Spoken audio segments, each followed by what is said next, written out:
The Shattering Toast. Imagine this. It's your 25th wedding anniversary, the silver milestone you've dreamed about for years. The ballroom is alive with twinkling lights, laughter echoing off crystal chandeliers, and your closest friends and family raising glasses to toast a love that's weathered storms and emerged stronger. You're sitting there, beaming at your wife, the woman who's been your rock, your partner in every adventure. Then she stands up, elegant in her silver gown, and says with a mysterious smile, "I have to confess something." The guests lean in, grinning, expecting some sweet, heartfelt anecdote. But when she points directly at your best friend, the man who stood by you through thick and thin, the room freezes. Her next words shatter everything. He's not who you think he is. Chaos erupts, gasps, whispers, a glass shattering on the floor. In that instant, my perfect life exploded, and the truth that followed would rewrite our entire history. This is my story, and trust me, you won't believe how it ends. My name is Daniel, and I've always been the steady one, the guy who plans ahead, builds a stable life, and avoids drama like the plague. At 52, with salt and pepper hair and a goatee that's more salt than pepper these days, I look back and wonder how I missed the signs. But let's start from the beginning, because to understand that fateful night, you need to know how it all built up. Sarah and I met in college back in the late 90s. She was a vibrant art major with wild curls and a laugh that could light up a room. I was the engineering student, buried in textbooks, dreaming of a secure future. Our first date was a disaster, a picnic ruined by rain, but we laughed through it, and that sealed it. We married young, at 27, in a simple ceremony with just family and a few friends. One of those friends was Mark, my best buddy since high school. He was the charismatic type, always the life of the party, with a quick wit and an endless supply of stories. Mark stood as my best man, toasting us with jokes that had everyone in stitches. Life moved fast after that. Sarah pursued her painting career, turning our garage into a studio filled with canvases of bold colors and abstract emotions. I climbed the corporate ladder in software development, providing the stability we needed. We had 2 kids, Emily, now 23 and studying abroad, and Jake, 20, in college nearby. Our home in suburban Chicago was cozy, filled with memories. Family vacations to the Grand Canyon, holiday traditions, and quiet evenings where Sarah and I would sip wine and talk about our dreams. But beneath the surface, there were cracks. Sarah had always been secretive about her past. She grew up in a small town in Oregon, orphaned young after a car accident claimed her parents. No siblings, she'd say, just distant relatives she rarely mentioned. I respected her privacy. After all, everyone has scars. Mark, on the other hand, was an open book, or so I thought. He never married, bounced between jobs and sales and marketing, but was always there for us. Barbecues, game nights, even helping with the kids when they were little. "You're like family," I'd tell him, and he'd grin, clapping me on the back. As our 25th anniversary approached, Sarah insisted on a big celebration. "We've earned it, Dan," she said, her eyes sparkling. We booked an elegant venue downtown, invited 100 guests, old friends, colleagues, our kids flying in. Mark helped plan it, of course, suggesting the band and the menu. "Make it epic," he said. I noticed Sarah and Mark sharing more glances, hushed conversations, but chalked it up to party planning stress. The night arrived like a fairy tale. I wore my best suit, Sarah stunning in silver, our kids beaming with pride. Toasts flowed. Emily spoke of our enduring love. Jake joked about our old people habits. Then it was Sarah's turn. She stood, glass in hand, and the room hushed. "Daniel," she began, her voice steady but emotional. "These 25 years have been everything to me, but I have to confess something." Smiles spread. People assumed a romantic reveal, maybe about a surprise gift. She paused, scanning the crowd, then pointed at Mark, who was sitting beside me, looking oddly tense. "It's about him. Mark isn't just Daniel's best friend." Murmurs started. I felt a knot in my stomach. Was this a joke? An affair? My mind raced to the worst. Guests shifted uncomfortably as Sarah continued. "Mark is my brother. My twin brother." The room exploded. Gasps turned to shouts of disbelief. A woman, Mark's date dropped her fork. My jaw hit the floor. Brother? Sarah had always said she was an only child. Mark stood slowly, his face pale, nodding confirmation. Chaos ensued. Questions flying, phones out recording, our kids staring in shock. I sat frozen, the world tilting. How? Why the secrecy? As the band awkwardly played on, I demanded answers, pulling Sarah and Mark aside. The truth they spilled that night would unravel decades of lies, but also weave a new bond stronger than before. In the private room off the ballroom, with the party's muffled roar outside, Sarah began. Dan, I never told you because I was protecting us. All of us. She explained. Their parents' accident wasn't just a crash. It was tied to a family scandal. Their father had been involved in embezzlement from his company, fleeing creditors when the car veered off the road. Young Sarah and Mark, just 10, were separated, Sarah to an aunt in Oregon, Mark to foster care in Illinois. They reconnected as teens but swore secrecy, fearing the past could haunt them. Mark jumped in.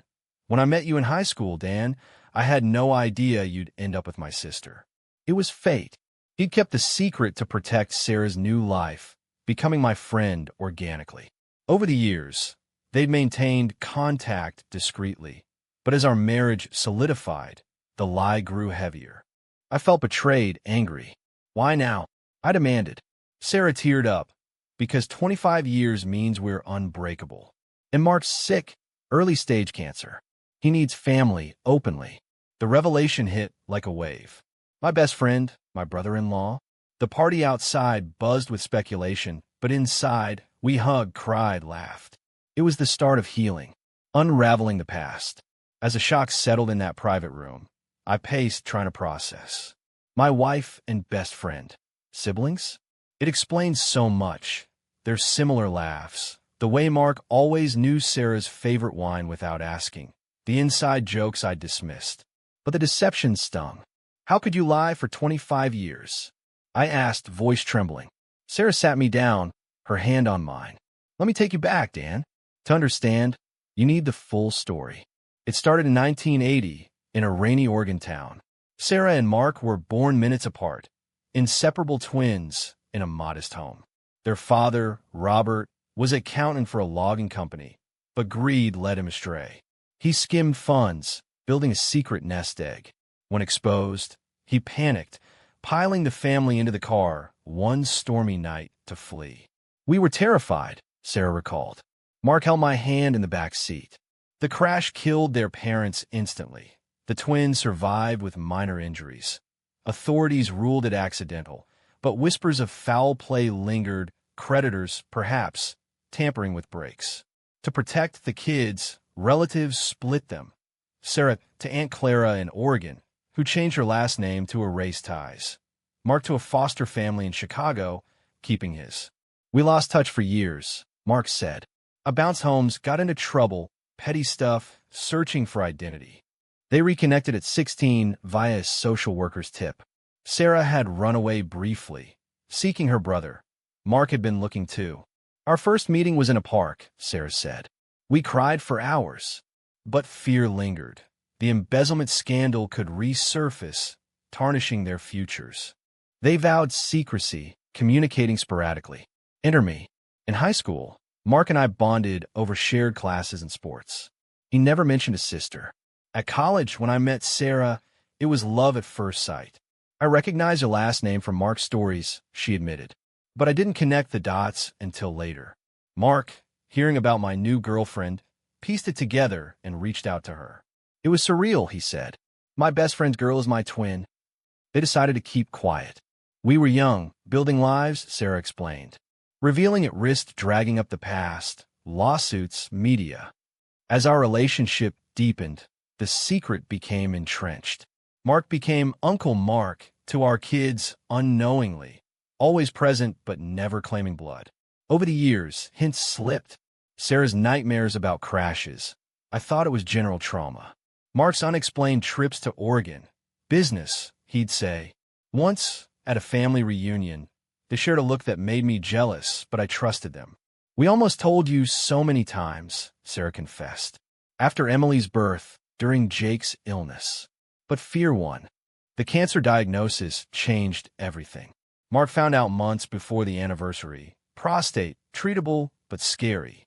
I couldn't hide anymore, he said. I need my family. Sarah agreed. 25 years proved our strength. It was time. Back at the party, we emerged to a sea of curious faces. I grabbed the mic, voice steady. Everyone, the confession is true. Mark is Sarah's brother. Long story, but we're family officially. Applause mixed with questions. Our kids were stunned but thrilled. Uncle Mark for real? Emily hugged him tightly. The night shifted from explosion to celebration. Guests shared their own secrets. Toasts turned heartfelt. But inside, I grappled with hurt. You two had this bond one was excluded from, I told them later. Sarah nodded. We robbed you of that. Forgive us. Mark added, you're my brother now, Dan. Always have been. As dawn broke, driving home, I reflected. The lie protected, but truth liberated. Little did I know, more layers awaited, details about their father's scandal that would test us further. Shadows of the scandal. With the anniversary behind us, life didn't return to normal. It evolved. The revelation spread like wildfire. Friends called, family gossiped. Even local news picked it up as a heartwarming twist. But as the initial euphoria faded, darker elements emerged. Sarah and Mark's past wasn't just tragic. It was tangled in unresolved mysteries that threatened our present. A week later, over coffee, Mark dropped the bomb. The embezzlement, it's not over. Their father's scheme involved more than skimming. He'd hidden assets, perhaps a safe deposit box with documents or cash. Creditors had long given up, but a recent lawsuit revival, spurred by a company merger, unearthed old files. A lawyer contacted me. Mark said, they think we know something. Sarah paled. That's why I pushed for the confession. If it comes out now, at least we're united. I felt a surge of protectiveness. We'll face it together. We hired a lawyer, digging into records. What we uncovered painted their father as more villain than victim. Partnerships with shady figures, possible mob ties in the logging industry. The crash? Maybe not accidental. Brake lines cut, per an old police report buried in archives. As we investigated, memories resurfaced. Sarah recalled overhearing arguments about the money. Mark remembered a key their father gave him days before the crash, which he'd lost in foster care. What if it's still out there? I wondered. Our kids got involved. Emily, the researcher, scoured online databases. Jake visited organ archives. Tensions rose. Sarah withdrew into her art, painting stormy scenes mirroring her turmoil. Mark's chemo started, draining him, but he insisted on helping. This is my mess too. One night, a suspicious call came, anonymous, demanding what Robert hid. We reported it, but fear crept in. Amid the chaos, our bond strengthened. Family dinners became confession sessions. Sarah shared childhood stories. Mark his foster hardships. I realized their secrecy stemmed from trauma, not malice. You gave me a family when I had none, Mark told me. Sarah added, and you, Dan, gave me stability to heal. A breakthrough came via Emily, an old newspaper clipping mentioning a safety deposit box in Portland.